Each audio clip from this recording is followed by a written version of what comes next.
I present to you the ultimate camera for the little foamer running beside trains, the Osmo Pocket. In the time that it took me to take this review, if you could call it that, and get it edited, I've already published a few videos that I've taken with this Osmo Pocket, like walking beside stuff. The last 3 videos, I think. All the stuff that was taken at the museum this past Saturday. But here's how I got to it. A long time ago, I watched somebody pacing a Canadian National steam engine. In a car, of course. And I thought, wouldn't it be cool if somebody would do that at Tweetsea, or at Denton Farm Park, or at the Transportation Museum? So the first thing I did was I took my tripod or my selfie stick and I would extend it out and let the weight of the tripod or selfie stick kind of keep the camera steady. And it kind of worked. Not very good, but it was something. Then in May of 2017, I bought that camera, my Sony FDR AX33, which it has optical stabilization, which is pretty good, but it's not going to stabilize all this insanity. So in June of 2017, I bought the Zhiyun Crane M with the intention of putting that camera on it. And there was an issue, which was that the screw hole on that camera is so far to the front it cannot fit on the gimbal. If it had a screw hole in the middle it would, but since it's all the way at the front, fortunately didn't work out. But I did put on my Canon PowerShot F340 HS on it. I have 4 of these cameras, 5 if you count the one that's lost, which I can't find, somewhere around in here. So I would occasionally put a GoPro on it, and that was good enough. And I love this gimbal. It's the beautiful gimbal. It's a fabulous gimbal. A few issues are the trigger on it to move it up and down and turn it and whatever. It can sometimes be a little bit not sensitive, if you understand what I'm saying. Like I can hold it down and it won't look down. I'll hold it up, it usually always goes up, but when I try to turn it back down, it doesn't want to go down. And I don't know, maybe that's just because I've put so much abuse on it. So, and speaking of abuse, if I was ever running beside a train, the battery is held in, gotta unscrew it to get to the batteries. And sometimes, if it came just the slightest bit unscrewed, it would lose its connection and it would turn off. Typically it would just twitch a little bit, like it did a few weeks ago when I was running beside 85. But other times, like last year when I ran beside 501 and 6133, it would cut off entirely for a few seconds. Then I would tighten it back up and it would turn back on. And it did it twice, I think, in that run. So I was on the lookout for something better. But in the year 2018, I told myself, I am not going to buy a single camera the entire year. And then somewhere around spring, DJI announced that they were going to start selling their Ronin S, I think is what it was called. But it was a very nice gimbal, bigger than this. It could hold that camera, it could hold any camera I had, it could hold my 3D camera setup, it could do anything. And it was like $800, maybe $700, I don't know. It was expensive. And I thought, well, it's not a camera, but I think I'm going to wait a little bit, because the Osmo Plus, which they had at the time, that was their greatest thing. It was a camera and a gimbal built into each other, fabulous. It was only about $500, I think. It was less than the big gimbal, but it did not have a built-in screen, and that was something that I really did not like. You would have to use your phone as the screen, and my phone is this lovely flip phone. So when I got my DJI Mavic drone, I thought, oh, I don't need a phone to operate it. I just need a phone as a screen. Turns out you need a phone to operate it, starting out. So I ended up getting this LG thing, which I call it my drone phone because I don't use it for anything besides the drone. And occasionally showing people videos when my Nook is too big to fit in my pockets. So that leads us to the next thing. November comes around, still haven't bought anything. I see that they've announced the DJI Osmo Pocket. And I go, this is it. This is the camera. You don't need a phone to see what you're doing. You don't need a phone to operate it. It's 4K, 60 frames per second. It's beautiful. So, I end up spending a pile of money on something that is not the camera. Have to get a loan from my parents to buy that wonderfulness. Then, have to pay them back for the loan as quick as I can. Then, I save up a little bit more money, and then I finally buy the Osmo Pocket a few weeks ago. And when I first bought it, I thought, just take it out of the box, start using it. It ain't that easy. It said you have to connect it to your phone to use it at first. So I tried connecting it using Bluetooth or something, and it couldn't connect.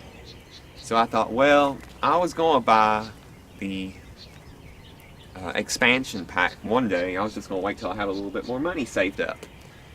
So I went and bought the expansion pack, which came with a GoPro adapter, which I put on my selfie stick. And it also came with this little trigger, which I really do like. I like it a lot more than using the touch screen to tilt the camera back and forth. And it came with a wireless module, I believe is what they call it. And so I plugged it into it, thinking, okay, I can connect it to my phone and unlock it, and everything will be good. So I turned it on, it connected, and it said, but the first time that you connect this device to your phone, you must have it plugged in. The device is currently connected through Wi-Fi. Please switch to USB to activate device. So never mind. Now you might be saying, why didn't you plug it in from the start? Well, this thing comes with a USB-C plug and an iPhone plug. And my phone has micro USB. And I think to myself, probably a lot of people's phones have micro USB ports on them. You'd think they would make one of those. So I looked on their store, thinking, oh, I'll just buy one. But they don't make a micro USB cord for this plug. So I went on Amazon, bought a USB-C to micro USB adapter cord. Had a bumblebee fly around me, something like that, for a few minutes, and got it to work. A week and a half after I first bought it. I was tired. I am tired. I don't know why I'm out here recording this video. I'm starving. But I told myself that I would not eat until I got this video finished, because I intended on doing this video this past Friday, before I had really gotten to know the camera, and I didn't get it done. Then I told myself I would get it done yesterday, and then I didn't get it done. So today I'm telling myself I am not eating until I have finished this video. So, hopefully, if this video is published tomorrow, which is Wednesday I believe, that means that I got it finished. And if I don't, that means I gave up and chickened out or something. I don't know how I got there, but I did get there. So I got the Osmo Pocket. I love it. It's absolutely wonderful. I seem to entertain people at the museum just by turning it on. So, I thought this is the perfect camera. I looked at some of the video that I took running around in our woods and down the power line right away, and I thought this is the ultimate camera for me. This Saturday I'm going to give it the greatest test. I'm going to run beside the train for its entire run. That was my plan. And then, when I actually went to run beside the train, I thought the train would be going backwards, then forwards under the bridge, and then south. That's not how it worked. It actually went south first, which kind of messed with my plan.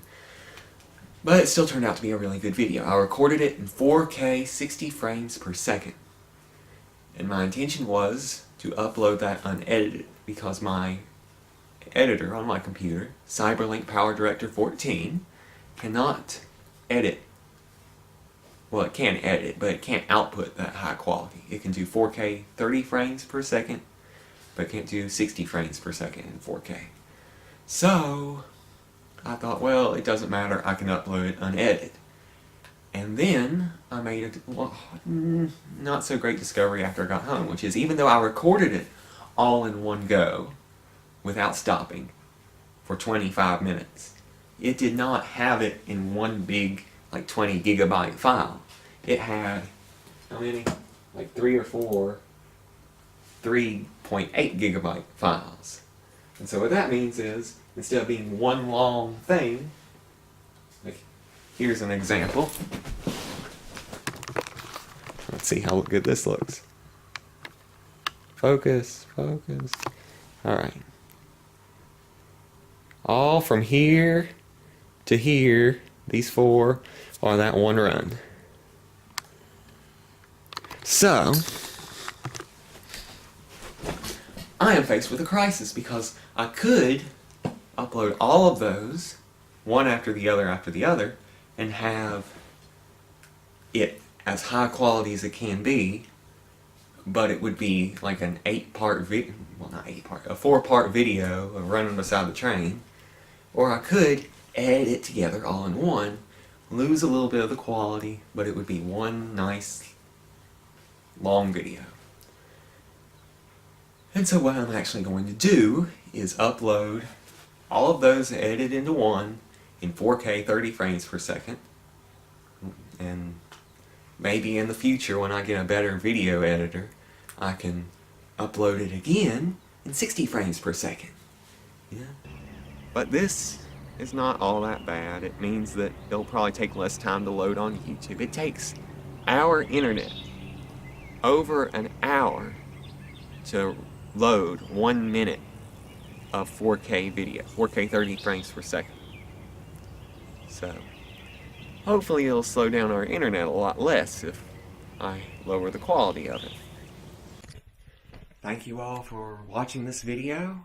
I'm sorry that I couldn't have made it better. It's just I've redone it like 3 or 4 times already.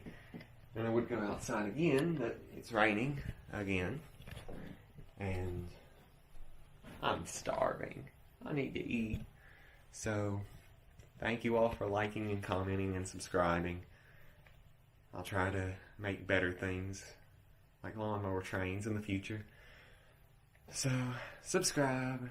Help me get to 1,000 subscribers so I can start making money and get what I want, which is everything.